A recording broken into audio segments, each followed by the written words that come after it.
মোটামুটি 40 বছর হয় আমার এই নৌকার কামের মধ্যে চলছি। ওদের মাইন্ডটা কোনো থাকে এইটুকুই আমার ব্যবসা নাই, মানে ব্যবসা নাই। কারণ ব্যবসা শেষ। কারণ কি? মানে বর্ষা না, বর্ষার জন্য মানে আমাকে ব্যবসা শেষ।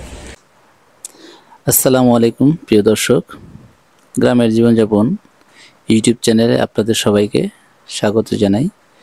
গ্রামের জীবনযাপন ইউটিউব চ্যানেল গ্রাম বাংলার মানুষের, সাধারণ মানুষের জীবনের বিচিত্র বিষয় তুলে ধরাই এই চ্যানেলের উদ্দেশ্য।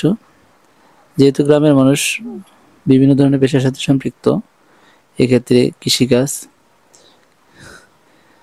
সবচেয়ে বেশি মানুষ সম্পৃক্ত, এই জন্য আমার এই চ্যানেলে কৃষিকাজ বিষয়ে বেশি ভিডিও পাওয়া যাবে।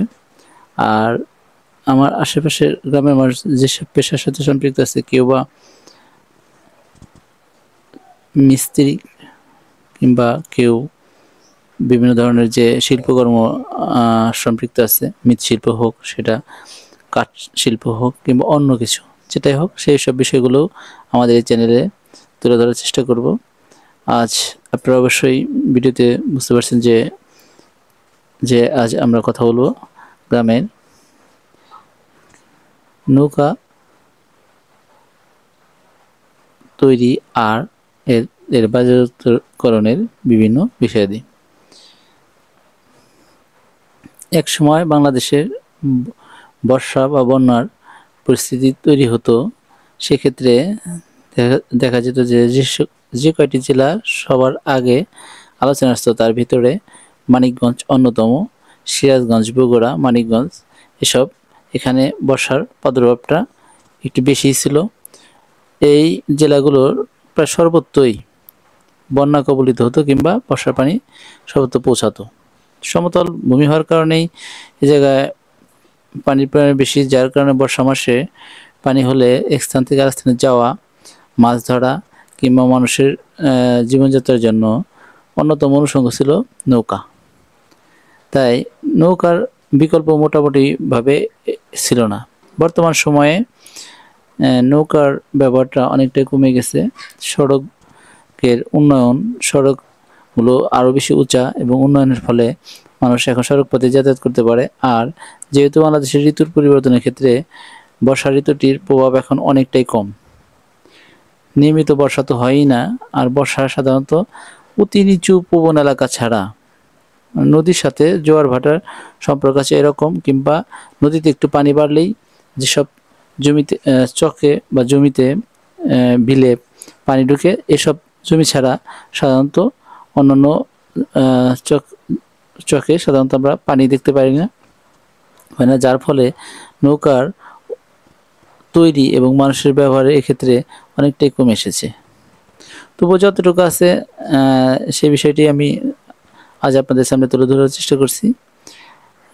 সেক্ষেত্রে দেখা যাচ্ছে যে এখানে এই মিস্ত্রিগুলো তাদের জীবন জীবিকা এবং দীর্ঘ সময় এই পেশার সাথে সম্পৃক্ত হওয়ার কারণে কেউ বা প্রত্যেকভাবে কিংবা আগ্রহের সাথে এই সেক্টরে প্রচুর টাকা এক সময় ছিল, এভাবেই এই পেশাটা এখনও জীবিত আছে। যা হোক, নৌকা যেখানে তৈরি করা হয় এই জায়গাটাকে এরা সাধারণত গ্রাম্য ভাষায় খোলা বলে। এই খোলা আমি প্রায় 3-4টি খোলা দেখলাম। সেক্ষেত্রে তারা নৌকা তৈরিতে নিজেদের কাজে প্রচুর ব্যস্ত আছে এবং তাদের সাথে এই বিষয়ে কথা বললাম। তারা কি ধরনের মানে গ্রাহকের চাহিদা অনুপাতে ছোট ছোট নৌকা তৈরি করে। এই নৌকা তৈরির ক্ষেত্রে তারা সাধারণত গ্রামে যেসব কাঠ সহজে পাওয়া যায় এবং সহজলভ্য, একটু কম দাম, এরকম কাঠই এরা ব্যবহার করে। আর ক্ষেত্রে বিশেষ মানুষ দীর্ঘদিন ব্যবহার করতে পারে এমন নৌকাও এরা তৈরি করে। সেক্ষেত্রে অবশ্যই অর্ডার থাকতে হয়। আর এ সময় এরা সাধারণত যে কাঠ দিয়ে নৌকা তৈরি করে, এই কাঠগুলোর ভিতরে আপনারা মনে করেন ইউক্যালিপটাস, তারপর ডুমুর, জিকা, রোড চাম্বল, তিলকদম,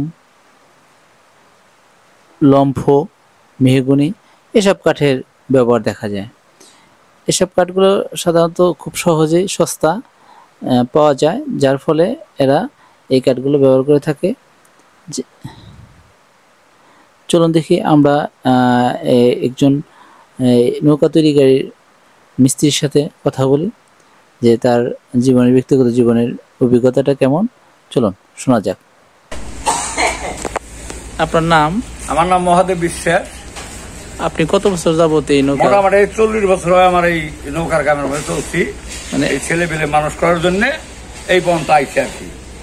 এখনো করি, হয়তো ভবিষ্যতে বাদ দেওয়ার আশা আছে। ছেলে পেলে মানুষের গান বাদ দেবো আর কি। আর এই নৌকা তৈরি করতে মোটামুটি কতদিন লাগে? 3 দিন লাগে আমার এক একটা নৌকা তৈরি করতে, না?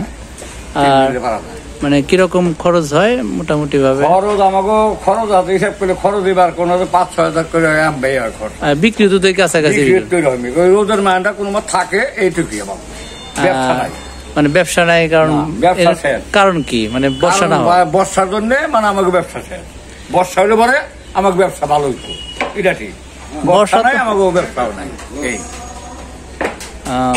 তাতে মোটামুটি এই সিজনে কিরকম নৌকা তৈরি করেন এক সিজন? আমরা বর্ষা হলে পরে মোটামুটি 50-60টা তৈরি করে পারি, মানে 2 মাসে কাম করলে, তার বেশি করা যায় না। আর কাঠ কি ধরনের কাঠ ব্যবহার করেন সাধারণত? কাঠ আমরা ইউক্যালিপটাস, তারপরে তাম্বল, তারপরে হলো এই যে লম্ফ কাঠের টেকনাতে কাজ করি আনে। আর খাট খুঁড়া বানাই ওগুলো সব মেহগুনি কাঠের মধ্যে। মানে নৌকা এরকম কত বছর মোটামুটি ভালো থাকতে পারে? 3 বছর থাকবে এর নৌকা, তার বেশি নেই। এর বেশি না? তাই নেবে না, 3 বছর বাকি রাখবো, তার বেশি পারবো না, যত্ন করে। আচ্ছা ঠিক আছে। প্রিয় দর্শক, আপনাদের নিয়ে যাচ্ছি মানিকগঞ্জ জেলার ঘিওর থানা ঘিওর হাটে। এখানে আপনারা ঘিওরহাটে এখানে নৌকা বিক্রি হয়, সেই জায়গায় দৃশ্য দেখতে পাচ্ছেন।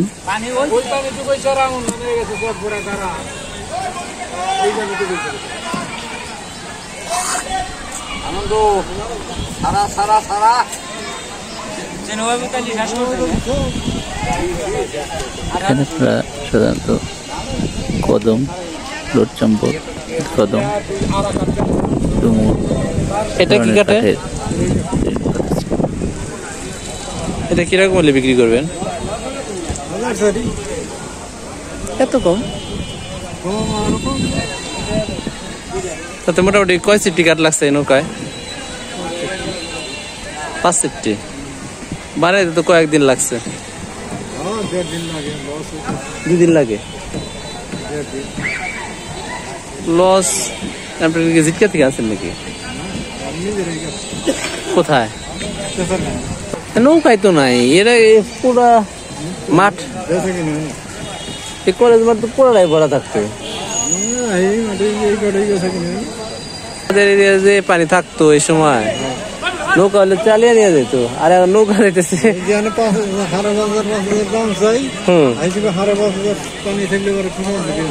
হ্যাঁ।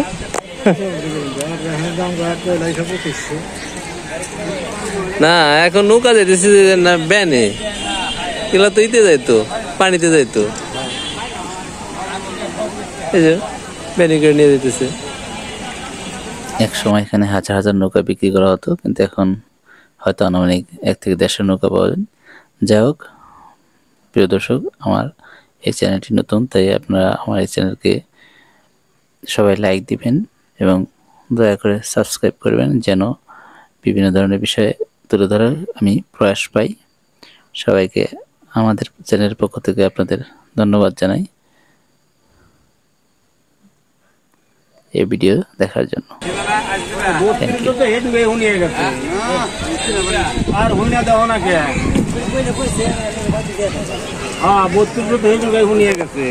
কি কাটে গেলে? কি কাঠের? ওই রোড চাম্বল।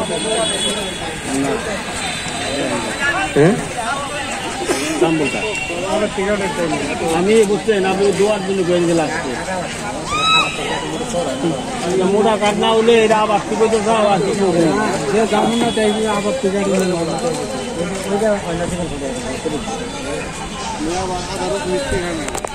কিস্তি ভাড়া লাগবে না, খালি 50 গ্রাম তার কারণে মিষ্টি কোনটা নিয়ে দেন।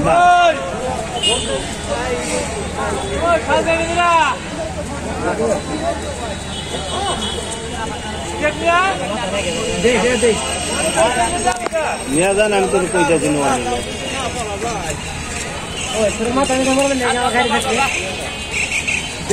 না ভাঙেন না, ভাঙবেন আছে। এটা কত হলো নৌকা? 3000 সস্তায়।